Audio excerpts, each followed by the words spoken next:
ಆಟೋದು ಏನು ಗ್ಯಾಸ್ ಬೆಲೆ ಜಾಸ್ತಿ ಆಗ್ತಿದೆಯಲ್ಲ ಅದ್ರ ಬಗ್ಗೆ ಗ್ಯಾಸ್ ಬಗ್ಗೆ ರೇಟ್ ಜಾಸ್ತಿ ಆಗಿದೆ. ಆಗಿದ್ರೆ ಏನ್ ಹೆಂಗ್ ಮಾಡಕ್ಕಾಗತ್ತೆ? ನಡೀತಿದೆ? ಅದನ್ನ ಜೀವನ ಕಡಿಮೆ ಹೆಂಗ್ ನಡೀತಾ ಅದನ್ನ ಇದೆ? ಕಡಿಮೆ ಮಾಡಲ್ಲ ಅಂತ ಕಡಿಮೆ ಹೇಳಿದ್ದಾರೆ. ಮಾಡಲ್ಲ ಅಂತ ಮಾಡಲ್ಲ ಅಂತಾರೆ. ಅದಂಗೆ ನಿಮ್ಗಳ ಜೀವನ ಏನೋ ಆಟೋನೇ ಮೇ- ನಂಬ್ಕೊಂಡಿದ್ರೆ ಏನ್ ಮಾಡಕ್ಕಾಗ, ಅವ್ರು ಹೇಳ್ದಂಗೆ ನಾವ್ ಮಾಡ್ಬೇಕಲ್ಲ. ಹೆಂಗ್ ಹೇಳ್ದಂಗೆ ಮಾಡಿದ್ರೆ ಅವ್ರು ಬಂದು ಊಟ ಕೊಡಲ್ವಲ್ಲ ಸರ್? ಅವ್ರು ಊಟ ಕೊಡಲ್ಲ. ಹ್ಮ್ ಆದ್ರೆ ಏನ್ ಮಾಡೋದು, ಈಗ ಅವ್ರು ಹೇಳಿದ್ದು, ಈಗ ಅವರು ನಾವ್ ಕೇಳಿದ ಪ್ರಕಾರ ಅವ್ರು ಕೊಡಲ್ಲ. ಕೊಡಲ್ಲ. ಕೊಡಲ್ಲ ಅವ್ರ ಆಟೋಗೆ ರೇಟ್. ಬಾಡಿಗೆ ಎಲ್ಲ ಈಗ ಬೀಳ್ತಿದ್ಯಾ? ಅದು ನಮ್ ಪ್ರಾಬ್ಲಮ್ ಅಲ್ಲ, ಅಲ್ಲಿ ಇದಾಗ್ತಾ ಇದೆ, ಅಲ್ಲಿ ಇದಾಗ್ತಿದೆ. ಸ್ಟಾಕ್ ಬರ್ತಾ ಇಲ್ಲ, ಅದರಿಂದ ರೇಟ್ ಜಾಸ್ತಿ ಆಗಿದೆ ಆದ್ರೆ ಬದುಕ್ಬೇಕಲ್ಲ ಅಂತ. ಬದುಕ್ಬೇಕಲ್ಲ ಹಾ, ಅದನ್ನ ಯಾರು ಬಂದ್ ಕೇಳೋರೆ, ಯಾರು ಕೇಳ್ತಾರೆ? ನೀವು ಬಂದ್ ಕೇಳಿದ್ರೆ ಅಷ್ಟೇ, ಬೇರೆಯವ್ರು ಯಾರು ಬಂದ್ ಕೇಳ್ತಾರೆ? ಹಾ. ಬದುಕು ಹೆಂಗೆ ಹೆಂಗೆ ಮತ್ತೆ ಈಗ ಯಾವ ತರ ಬಾಡಿಗೆ ಎಲ್ಲ ಯಾವ ತರ ಬೀಳ್ತಾ ಇದೆ? ಬಾಡಿಗೆ ಅಂದ್ರೆ ಮಾಮೂಲಿ ಇದೆ ಮೇಡಮ್ ಅವರ, ಗ್ಯಾಸ್ ರೇಟ್ ಜಾಸ್ತಿ ಆಗಿದೆ. ಅದಕ್ಕೋಸ್ಕರ ಈಗ ಬಾಡಿಗೆ ಎಷ್ಟು ದುಡಿತೀವೋ ಅದ್ರಲ್ಲಿ 0.5% ಗ್ಯಾಸ್ಗೆ ಹೋಗುತ್ತೆ. ಮತ್ತೆ ಸೇವಿಂಗ್ಸ್ ಸೇವಿಂಗ್ಸ್ ಕಡಿಮೆನೆ ಈಗ ಗ್ಯಾಸ್. ಅದೇ ಆದ್ರೂ ಎಲ್ಲೇ ಗ್ಯಾಸ್ ರೇಟೇ ಜಾಸ್ತಿ ಇದೆಯಲ್ಲ, ಅದಕ್ಕೇನೆ ಜಾಸ್ತಿ ಆಗುತ್ತೆ. ಮತ್ತೆ ಹೀಗೆ ಮನೆಗೆಲ್ಲ ಊಟ ಹೊಟ್ಟೆಗೆ ಹೊಟ್ಟೆ ಪಾಡಲ್ಲ ಏನು? ಹೆಂಗ ಒಂದು ಮಾಡ್ತಾ ಇರ್ಬೇಕು, ಇನ್ನೇನ್ ಮಾಡಕ್ಕಾಗತ್ತ? ಹುಲಿ ಹಸ್ಕೊಂಡಿದ್ರೆ ಏನು ಹುಲ್ ತಿನ್ನುತ್ತಾ? ಇಲ್ಲಿ ಹಸ್ಕೊಂಡಿದ್ರೆ ಹುಲ್ ತಿನ್ನತ್ತ? ತಾಳ್ಮೆಯಿಂದ ಅದು ಮಾಂಸನೇ ತಿನ್ನೋದಲ್ವಾ? ಅಲ್ವಾ? ಹ್ಮ್. ಹಂಗೆ ನಾವು ಏನೋ ಒಂದ್ ಮಾಡಿ ಏನೋ ಒಂದ್ ಮಾಡ್ತಾ ಇದೀವಿ. ಎಲೆಕ್ಟ್ರಿಕಲ್ ಆಟೋ ಎಲ್ಲ ಹಾಕ್ತಾ ಇದಾರಲ್ಲ ಎಲೆಕ್ಟ್ರಿಕಲ್ ಹಾಕ್ಬೋದು ಮೇಡಮ್. ಈಗ ನಮ್ದು ಸ್ವಂತ ಮನೆ ಇದ್ರೆ ಎಲೆಕ್ಟ್ರಿಕ್ ಆಟ ಹಾಕೋಬಹುದು, ಅಲ್ಲಿ ಗೇಟ್ ಪಕ್ಕದಲ್ಲಿ ನಿಲ್ಸ್ಕೋಬಹುದು, ಇದ್ ಮಾಡ್ಕೋಬಹುದು. ಕೆಲವ್ರು ಏನ್ ಮಾಡ್ತಾರೆ, ಏನೋ ಒಂದ್ ಲೈಟ್ ಡಮ್ ಅಂತ ಏನೋ ಆದಾಗ ಓನರ್ಗಳು ಏನಂತಾರೆ, ನಿಮ್ಮ ಆಟೋ ಚಾರ್ಜಿಂಗ್ ಆಗೋದಕ್ಕೆ ಅದಾಗ್ತಾ ಇದೀರಾ, ಅದ ಪ್ರಾಬ್ಲಮ್ ಆಗ್ತಾ ಇದೆ ಅಂತ ಹೇಳ್ತಾರೆ. ಅದರಿಂದ ನಾವು ಇದ್ ಮಾಡ್ಕೊಳ್ಳೋಣ, CNG ಮಾಡ್ಕೋಬಹುದು. ಬಟ್ ಈಗ ನಾವು ಇವೆಲ್ಲ CNG ಮಾಡ್ಕೋಬೇಕಂದ್ರೆ ಇದನ್ನ ರೈಟ್ ತಗೊಳಕ್ಕೆ ರೆಡಿ ಇಲ್ವಲ್ಲ. ಅದನ್ನ ನಾವು ಇದನ್ನ ಏನ್ ಮಾಡೋದು? CNG ಹಾಕೊಳ್ಳಿ, ನಿಮ್ಗೆ ಅಷ್ಟು ಪ್ರಾಬ್ಲಮ್ ಇದ್ರೆ ಅಂತಾರೆ. ಅದಕ್ಕೆ ಬಂಡವಾಳ ಕೊಡೋರು ಯಾರು ಹೇಳಿ? ಈಗ ಹೊಸದಾಗಿ ಏನಾದ್ರು ಆಟೋ ಹಾಕ್ಬೇಕು ಅಂತ ಇದ್ದವ್ರಿಗೆ ಏನ್ ಹೇಳ್ತೀರಾ ನೀವು? ಹಾಕ್ಲೇಬೇಡಿ ಅಂತೀರಾ? ಹಾಕ್ಲೇಬೇಡಿ ಅಂತ ನಾವ್ ಹೇಳಕ್ಕಾಗಲ್ಲ, ಅದು ಅವ್ರವ್ರ ಇದು. ಆಯ್ತಾ? ಕೆಲವ್ರಿಗೆ ಏನು ಬಾಡಿಗೆಗಳೇ ಇಲ್ವಲ್ಲ ಇವಾಗ? ಬಾಡಿಗೆಗಳು ಕಡಿಮೆನೆ ಈಗ ಈಗೆಲ್ಲ. ಯುದ್ಧ ನಡೀತಾ ಇದೆ, ಇವಾಗ ಇಂಧನ ಎಲ್ಲ ಉಳಿಸ್ಬೇಕು ಅಂತ ಮೋದಿ ಅವರು ವರ್ಕ್ ಫ್ರಮ್ ಹೋಮ್ ಮಾಡಿ ಜಾಸ್ತಿ ಇಂಧನ ಖರ್ಚು ಮಾಡಬೇಡಿ ಅಂತ ಹೇಳ್ತಾ ಇದಾರೆ. ಅದ್ರ ಕಾರಣವಾಗಿ ನಿಮಗೆ ಇನ್ನ ಬಾಡಿಗೆಗಳು ಸಿಗಲ್ಲ, ಡೌನ್ ಆಗುತ್ತೆ. ಈಗ ಅವ್ರು ಹೇಳಿರೋದೇನು, ಎಲ್ಲಾನು ಕಡಿಮೆ ಮಾಡಿ. ನೀವ್ ಏನೇನು ಜಾಸ್ತಿ ಇದ್ದಾಗ ಇದ್ ಮಾಡ್ತಿದಾರ, ಪ್ರತಿಯೊಂದನ್ನು ಗ್ಯಾಸ್ನೇ ಅಂತಲ್ಲ, ಇಲ್ಲ ಬೇರೆ ಇದು ಅಂತಲ್ಲ, ಎಲ್ಲಾನು ಕಡಿಮೆ ಮಾಡ್ಕೊಂಡು ಸ್ವಲ್ಪ ನೀವೇ ಸೇವಿಸ್ ಕಮ್ಮಿ ಮಾಡ್ಕೊಳ್ಳಿ ಅಂತ ಅವ್ರು ಹೇಳ್ತಾ ಇದ್ರು. ಅಲ್ಲಿದೇನು ಕಡಿಮೆ ಮಾಡಕ್ ಆಗಲ್ಲ. ಈಗ ನಡೆಯೋ ಟೈಮಲ್ಲಿ ಅವ್ರು ಏನು ಕಡಿಮೆ ಮಾಡೋ ಇದ್ರಲ್ಲಿ ಇಲ್ಲ. ಅವರು ಅದು ಯಾವಾಗ ಮುಗೀತದೋ ಅವ್ರಿಗೆ ಗೊತ್ತಿಲ್ಲ, ಅದಂಗೆ ಹೇಳ್ತಾ ಇದ್ದಾರೆ. ಅದ್ ಮುಗಿದ ಮೇಲೆ ಕಡಿಮೆ ಆಗುತ್ತೆ ಅಂತ ಅನ್ಸುತ್ತಾ? ಕಡಿಮೆ ಆಗ್ಬೋದು ಅಂತ ನಾವು ಭರವಸೆ ಇಟ್ಕೊಂಡಿದೀವಿ, ಅದೇನಾಗುತ್ತೋ ಅಂತ ನಮಗೂ ಗೊತ್ತಿಲ್ಲ. ಮತ್ತೆ ನೀವು ಒಬ್ಬರೇನ ಕೆಲಸ ಮಾಡೋದು, ನಿಮ್ಮ ಮನೇಲಿ ಬೇರೆ ಯಾರು ಇಲ್ಲಿ ನಮ್ಮ ಮಕ್ಕಳು ಮಾಡ್ತಾರೆ. ಏನ್ ತೊಂದ್ರೆ ಇಲ್ಲ? ಜೀವನ ನಡೆಯುತ್ತಾ? ಜೀವನ ನಡೀತಾ ಇದೆ, ಈಗ ಯಾರು ಏನ್ ತೊಂದ್ರೆ?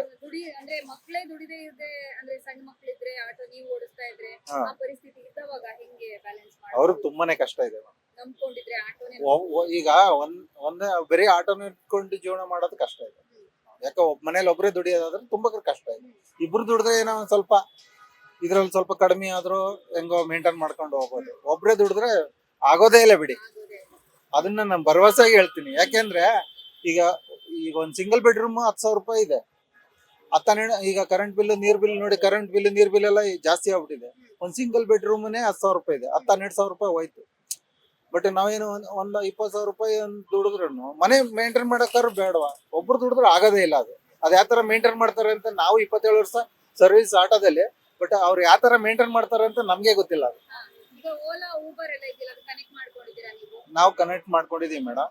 ಬೀಳ್ತಿದ್ಯಾ ಬಾಡಿಗೆ? ಏನೋ ಈಗ ಓಲಾ ಊಬರ್ ಅಂದ್ರೆ ಅದ್ರಲ್ಲಿ ಏನಾಗಿದೆ madam, Ola Uber bike taxi ಇದೆಲ್ಲ ಆಗಿದೆಯಲ್ಲ, ಬರೀ ಓಲೋ ಆಗಿದ್ರೆ ಬಿಸ್ನೆಸ್ ನಡೀತಾ ಇತ್ತು. ಅವಾಗೆಲ್ಲ ಬರೀ ಓಲಾ ಅಟ್ಯಾಚ್ ಮಾಡಿದ್ರು. ಈಗೆಲ್ಲ ಬೈಕ್ ಟ್ಯಾಕ್ಸಿ. ಎಲ್ಲ ಈಗ ಏನಂದ್ರೆ ಅದ್ರಲ್ಲೊಂದ್ 4, ಇದ್ರಲ್ಲೊಂದ್ 2 ಈ ತರ ಆಗ್ಬಿಟ್ಟಿದೆ.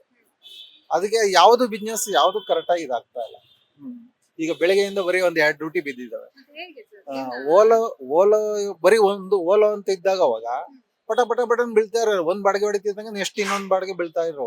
ಈಗ ಹಂಗಿಲ್ಲ. ಈಗ ಜಾಸ್ತಿ ಮಾಡಿರೋದ್ರಿಂದ ಜನನು ಯೋಚನೆ ಮಾಡ್ತಾರೆ ಅನ್ಸುತ್ತೆ. ಎಲ್ಲ ಯೋಚನೆ ಮಾಡ್ತಾರೆ ಮೇಡಮ್. ಈಗ ಜನಕ್ಕೆ ಏನಂತಾರೆ, ನಾವ್ ಏನಾರ ಜಾಸ್ತಿ ಕೇಳಿದಾಗ ಅವ್ರ ಏನಂತಾರೆ, ನಮ್ಗೆ ಸ್ಯಾಲ್ರಿ ಏನ್ ಜಾಸ್ತಿ ಮಾಡಿಲ್ಲಪ್ಪ, ನಾವ್ ಹೆಂಗ್ ಕೊಡಕ್ಕಾಗತ್ತೆ, ನಿಮ್ಮಂಗೆ ನಾವು ಅಲ್ಲ, ನಿಮ್ಮಂಗೆ ನಾವು ಅಂತ ಅವ್ರು ಹೇಳ್ತಾರೆ ಅಲ್ವಾ? ನಾವು ಜಾಸ್ತಿ, ನಮಗೂ ಜಾಸ್ತಿ ಸ್ಯಾಲ್ರಿ ಜಾಸ್ತಿ ಮಾಡಿದ್ರೆ ನಾವು ಒಂದ್ 10 ರೂಪಾಯಿ ನಿಮ್ಗೆ ಸೇರ್ಸ್ಕೊಟ್ರೆ ನಮ್ಗೇನು ನಷ್ಟ ಆಗಲ್ಲ ಅಂತ ಹೇಳ್ತಾರೆ. ಅಲ್ಲ ಮೋದಿ ಅವರು ಇವಾಗ ಸಾರಿಗೆಗಳನ್ನ ಬಳಸಿ ಮೆಟ್ರೋಗಳಿಗೆ ಹೋಗಿ ಹಾ. ಇದು ಇಂಧನಗಳನ್ನ ಜಾಸ್ತಿ ಬಳಸಬೇಡಿ, ಹಾ.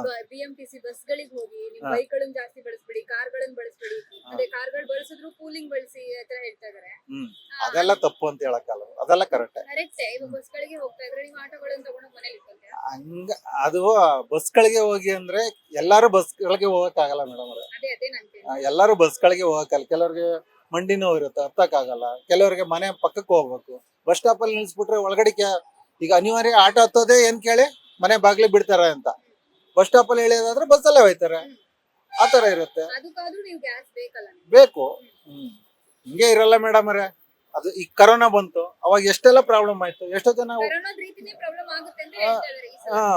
ಅದ್ ಆತರ ಆಯ್ತು, ಮತ್ತೆ ಹೆಂಗೋ ರಿಕವರಿ ಆದೋ, ಮತ್ತೆ ಈ ತರ ಸಮಸ್ಯೆಗಳು ಬಂದು ಬಟ್ ಕರೋನಾ ಬಂದ್ಮೇಲೆ ಜಾಸ್ತಿ ಸಮಸ್ಯೆಗಳೇ ಜಾಸ್ತಿ ಆಗ್ತಾನೆ ಇದೆ. ಅವಾಗಿಂದ ಶುರುವಾಗಿದೆ. 2020 ಶುರುವಾಗಿದ್ದು ಇವತ್ತವರೆಗೂ ಒಂದಲ್ಲ ಯಾವ್ದಾರು ಒಂದ್ ಪ್ರಾಬ್ಲಮ್ ಬರ್ತಾನೆ ಇದೆ. ಅದು ಏನೋ ಒಂದೊಂಚೂರು ಹಂಗೆ ಒದ್ದಾಡ್ತಾನೆ ಇದೀವಿ.